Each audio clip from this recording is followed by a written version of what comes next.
Galero Beats.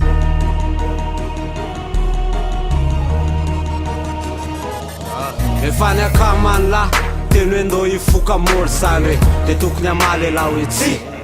Rehefa niakanany la ny hoe ny andeha amaky trano mpandeha de tokony teny la hoe tsy. Raha mpiara-mianatra la teny hoe vanisy zany de valio izy hoe tsy. Raha iny tovovavy namandry mitarika andry anaraka niny raha mise iny teneny hoe tsy. Rehefa mpampianatra indry bitsibitsika andry miresaka avy ty de tokony itenindry hoe tsy. Na iny sy mpandry hitondra andry vocal tokony lasaindry mintsy izy hoe tsy. Raha reo namany la mitarika an'lany amy lalana diso tovolahy de tokony teny la hoe tsy. Raha mpiara-mianatra la teny hoe ndô tsy kingirika de teneno izy hoe tsy. Raha iresaka amina de hoe tsy. Raha hitako fa tsy mety teneko mihitsy izy hoe tsy. Fanolanana fanalanjaza ataovy hoe tsy. De aza forsiny izy raha miteny hoe tsy. Niersetsy eo amy tovavy ataovy hoe tsy.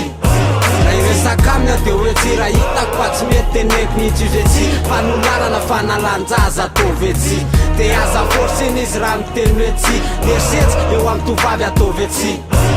Raha reo mpanao politika miteny hoe ndô tsy kikrevy raha mise de tokony amaly anao hoe tsy.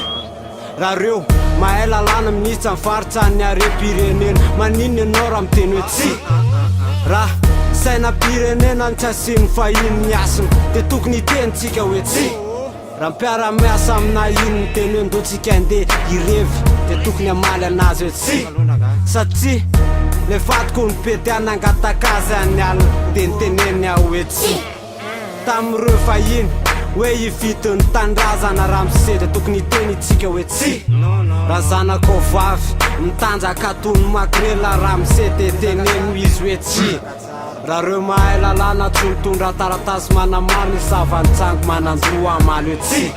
Raha iresaka amina de hoe tsy. Raha hitako fa tsy mety teneko mihitsy izy hoe tsy. Fanolanana fanalanjaza ataovy hoe tsy.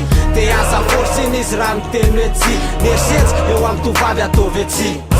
Raha iresaka amina de hoe tsy. Raha hitako fa tsy mety teneko mihitsy izy hoe tsy. Fanolanana fanalanjaza ataovy hoe tsy. De aza forsiny izy raha miteny hoe tsy. Niersetsy eo amy tovavy ataovy hoe tsy. Raha iresaka amina de hoe tsy. Raha hitako fa tsy mety teneko mihitsy izy hoe tsy. Fanolanana fanalanjaza ataovy hoe tsy. De aza forsiny izy raha miteny hoe tsy. Niersetsy eo amy tovavy ataovy hoe tsy. Lalo Music Production.